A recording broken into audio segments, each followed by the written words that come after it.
சேலத்து மீட்டிங்கில் குறித்த நாட்களுக்குள்ள சபைக்குள்ள போய் ஆராதிக்க முடியாதுன்னு சொன்னமோ அங்கே திரும்ப என்ன செய்தாங்க, பிரசங்கித்து 15 நாட்களில் அடைத்தபடியினால் 1வது வேவுக்கு அப்புறம் திரும்ப என்னை கூப்பிட்டாங்க.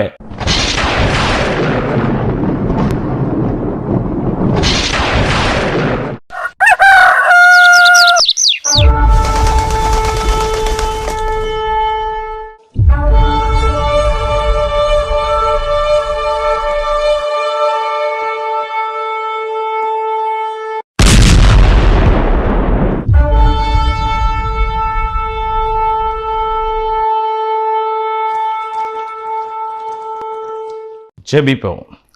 தகப்பனே, இந்த நல்ல வேலைக்காக உம்மை துதிக்கிற சோத்தரிக்கிற ஆண்டவரே, ஏற்கனவே ஆண்டவரே யாவே எழுப்புதல் ஊழியங்கள் என்கிற யூடியூப் சேனலில் பதிவிடப்பட்ட ஆண்டவரே கொள்ளை நோயை குறித்த காரியங்களுடைய தொடர்ச்சியை இந்த வேலையில் பதிவிடுவதற்காக நீர் செய்த தருணத்திற்காக உம்மை துதிக்கிற சோத்தரிக்கிறேன்.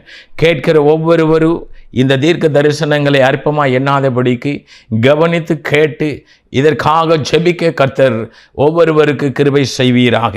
நாம மகிமையடையட்டும். இயேசுவின் நாமத்தில் பிதாவே, ஆமென். 1 தெசலோனிக்கேயர் 5வது அதிகாரம் 20 நாம் வாசிக்கிற தீர்க்க தரிசனங்களை அற்பமாக எண்ணாதிருங்கள், எல்லாவற்றையும் சோதித்து பாருங்கள், நலமானதை பிடித்துக் கொள்ளுங்கள். 1 Thessalonians chapter 5 verses 20 to 22. Do not despise prophecies, but test everything, hold fast what is good, abstain from every form of evil. தேவ பிள்ளை, இந்த கொரோனாவை குறித்து தேவன் ஏதோ ஒரு பகுதியில் சொன்னாங்க, அப்படி இல்லை. 2016ஆம் ஆண்டு செப்டம்பர் மாதம் 8ஆம் தேதி என்னுடைய தீர்க்க தரிசன டைரியிலே ஒரு தேவனுடைய மனுஷனை காண்பித்து, அங்கே ஜெபக்கூடுகை நடக்கிற வேலை 9 மணி, ஆனால் 10 மணி ஆகியும் ஒரு ஜனங்கள் கூட கூடவில்லை. அந்த தேவனுடைய மனிதன் அங்கே தனிமையாய் நிற்பதை தேவன் 2016ஆம் ஆண்டே காண்பித்தாங்க. God spoke to me and prophesied about this. He also showed me in the vision in the year 2016, September 8, that in a place of worship, a very famous servant of God, he is standing alone, and there should be a prayer meeting at about 10 o'clock, but even after 10 o'clock, there has been no people gathered there. அந்த நாட்களிலே தேவன் அடியோனுக்கு அந்த தரிசனத்திலே காண்பித்தது என்னவென்றால், சுத்திகரிக்கும்படியாக. God showed me in the vision about that prophecy to be sanctified. இது எல்லா சபையிலே தேவன் சொன்ன நாளிலிருந்து இந்த தீர்க்க தரிசனம் அடிக்கடி சொல்லப்பட்டு கொண்டே வந்தது. And this prophecy was kept on saying in the church for many more times after it has been got the warning from God. அது மாத்திரமல்ல, not only that, 2018 அக்டோபர் 22ஆம் தேதி, in the year 2018 October 22, கிருமியினாலே சிறியவர்கள் பெரியவர்கள் பாதிக்கப்படுவார்கள். Children and elderly people will be affected due to virus or germs. இது தேவன் அடியனுக்கு 2018ஆம் ஆண்டு சொன்னாங்க. God spoke to me about this in the year 2018. இதையே நாங்கள் சபையிலே சொல்லி ஜெபித்தோம். And this was also told in the church and we started to pray. ஆனா எங்களுக்கு இது வைரஸினால் வரக்கூடிய வியாதி என்னதென்று எங்களுக்கு ஒன்றும் தெரியாது. We did not know at that time what virus and what disease will come for this. அந்த தேவனுடைய மனிதன் தனிமையாய் நிற்கிறாங்க. 10 மணி ஆகி ஒரு ஜனங்கள் கூட கூடவில்லை. 8 மணிக்கே கூட ஆரம்பிக்கிற இடத்துல 10 மணி வரைக்கும் ஒருவர் கூட வரவில்லை என்றால் இது என்ன காரியம்?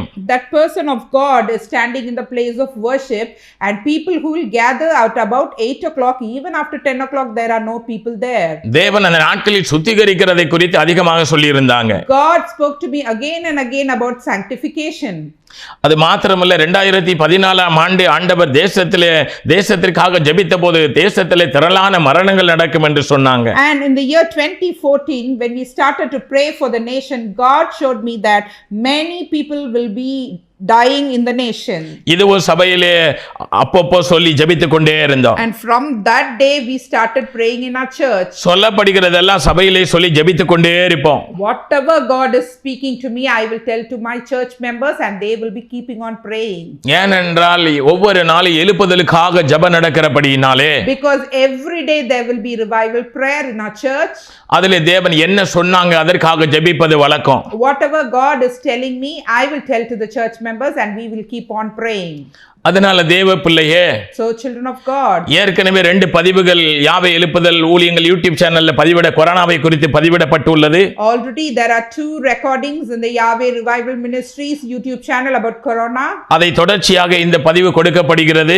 and continuously after that we are giving this message. ஏசாயா 28:23 இப்படியாய் சொல்லுகிறது, Isaiah 28:23 says, செவி கொடுத்து என் சத்தத்தை கேளுங்கள், give ear and hear my voice, நான் சொல்வதை கவனித்து கேளுங்கள்.